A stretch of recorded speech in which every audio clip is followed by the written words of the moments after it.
जब आप भोगों को भोगते हैं सुख मानकर, तो आपकी चिंतन की जो दशा है वो बहुत निम्न कोटि की हो जाती है। ये बहुत खास बात है। जब आप विषयों में सुख भाव करके भोगते हैं, प्राण पोषण या कर्तव्य भाव का उसमें लेश मात्र नहीं है, केवल भोक्ता भाव, कर्ता भाव, तो बहुत गिरा हुआ चिंतन होने लगता है। क्रिया का यह फल है। आपकी चिंतन की धरा प्रापंचिक बिल्कुल विवेकहीन होगी।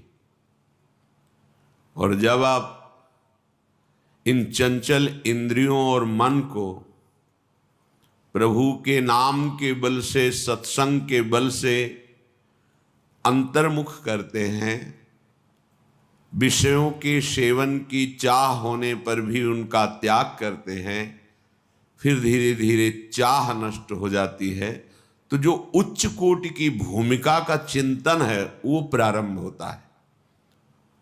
चाहे जितनी बुद्धि लगा लो, तुम वो चिंतन ही नहीं कर पाओगे। जो सुख दुख दोनों का नाश करके महाआनंद प्रदान करता है, वो चिंतन आप कर ही नहीं पाओगे। वो तभी कर पाओगे जब आप सिद्धांत से चलोगे। ये खूब अनुभव की हुई महापुरुषों की बातें, शास्त्रों की बातें। जो शास्त्रों में लिखा है इसका साक्षात्कार होता है। यथावत जैसा लिखा है वैसा ही अनुभव में आता है। वेद पुराण आगम निगम एक भी शब्द मिथ्या नहीं है। जब आपकी ठीक साधना होगी तो जो अनुभूति होगी वो लिखी है, प्रमाणित है वो अनुभूति। तुम्हारी कोई नई अनुभूति नहीं होगी। प्रमाण जो पहले महर्षियों ने, ब्रह्म ऋषियों ने लिख दिया वही अनुभव होगा, कुछ भी नया अनुभव नहीं होता।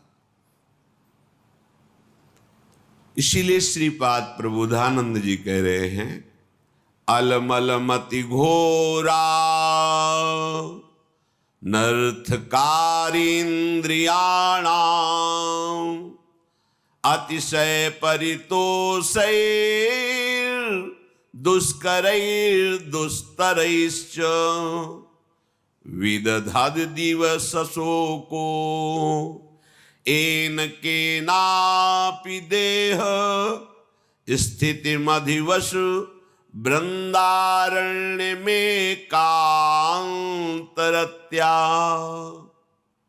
हे भाई, ऐ साधक, ये समझ ले कि तेरा मन बहुत धोखेबाज है। बहुत बार प्रतिपल ये सुखों का प्रलोभन देकर भगवद विस्मरण कराता है। ये हम साधकों की बात कर रहे हैं। विषयी पुरुषों का तो समझना ही नहीं हो सकता, क्योंकि वो उसी को सुख मान करके भोग रहे हैं। धन कमाना इन किन प्रकारेण, फिर मनमानी इंद्रियों के भोगों को भोगना, तो वो समझते हैं हम बड़े हैं, हम बहुत सुखी हैं, क्योंकि हम जो चाहते हैं वो भोगते हैं। तुम सुखी नहीं हो, तुम भ्रमित हो। इंद्रियों की गुलामी करके तुम सुखी हो सकते हो? सुखी तो वो होता है जो इंद्रिय और मन को अपने अधीन कर लेता है। इस संसार में कौन सुखी है?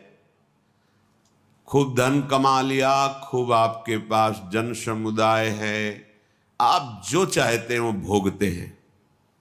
ये सुख नहीं है, ये भ्रम है। तुम्हारे समय को माया भ्रम में फंसाकर नष्ट कर रही है। अभी समझ में नहीं आ रहा, समझ जाओगे, समझ जाओगे। जब इनका फल आएगा तब समझ जाओगे। श्रीपाद कह रहे हैं अभी समझ जाओ, तो आगे जो विपत्ति आने वाली है, दुख आने वाला है, वो आपको नहीं मिलेगा। अलमल मति घोरानर्थ कारिंद्रियाणाम अतिशय परितोषैर दुष्करैर दुस्तरैश्च। अब इस दुष्ट इंद्रियों को, मन को बड़े कठिन कठिन उपायों से जो तुम भोग दे रहे थे, अब बंद कर दो, नहीं तो पछतई है अवसर बीते। मन पछतई है अवसर। अभी समय है भाई, फिर समय नहीं रहेगा तुम्हारे पास। पश्चाताप ही पश्चाताप हाथ लगेगा। ये बहुत धैर्यपूर्वक समझ करके आप खुद देखना क्या मिला है। जब किसी पर तुम आसक्त होते हैं तो माया की चाल होती है। कभी वो ऐसी वृत्ति प्रकट करती है, वस्तु, व्यक्ति, स्थान, कि आप एकदम राग में डूब जाएं, और कभी स्वाभाविक ऐसी वृत्ति प्रकट करती है कि आपको भारी जलन पैदा हो। अब राग छोड़ नहीं सकते, अब जलन से हो। धीरे धीरे वो राग ऐसी प्रतिकूलता पैदा करता है कि उसके हृदय में बस यही आता है, अब तो हिंसा ही एक उपाय है, या अपनी या सामने वाले की। ये माया की चाल। जो कहा गया है कि सर्वनाश हो जाता है, वो यही सर्वनाश है। कामा संजायते क्रोधा, क्रोधा स्मृति विभ्रम, स्मृति भ्रंशात बुद्धिनाशो, तो बुद्धिनाशात प्रणश्यति। बुद्धिनाश को ही सर्वनाश कहा गया है। बुद्धि नष्ट हो गई मतलब सब कुछ नष्ट हो गया। बुद्धि में प्रकाश हो रहा है मतलब सब कुछ प्राप्त हो रहा है। ये बहुत घोर अनर्थकारी इंद्रियां हैं, श्रीपाद कह रहे हैं। सच्ची, जिस समय हम उपासक की बात कर रहे हैं, उपासक एकाग्रता पूर्वक सही दिनचर्या 2, 4, 10, 20 दिन, महीना भर चलाएगा, एक आनंद की उमगन आएगी। आनंद की उमगन में वो थोड़ा बेपरवाह होने लगता है। जहां थोड़ा बेपरवाह हुआ, उस बेपरवाही में इंद्रियां से फंसा देती हैं। हंसी, मजाक, मनोरंजन। जहां वो इसमें हल्का सा फंसा, रास्ता बना दिया भोग का। जहां उधर लगा तो उसे लगा कि जीवन का लाभ यही है, गिर गया। जहां गिरा बस फिर जो दुर्दशा होती है वो केवल उसका हृदय जानता है। उपासक की बात कर रहा हूं। विषयी पुरुष तो उसमें गर्व करता है कि मैंने आज ये भोगा, अज्ञानी है। लेकिन उपासक की जो दुर्दशा हृदय में होती है, सच्चा, इसीलिए कह रहे हैं अलमल मति घोरा अनर्थकारी इंद्रियाणाम मतिशय परितोषैर दुष्करैर दुस्तरैश्च। इनसे पार पा जाना बहुत कठिन है मन और इंद्रियों से। इनका दुलार करते करते तुम्हारी दुर्गति हो गई है। दुर्गति का तात्पर्य हम किसी बाहर प्रकरण से ना लें, अंदर से लें।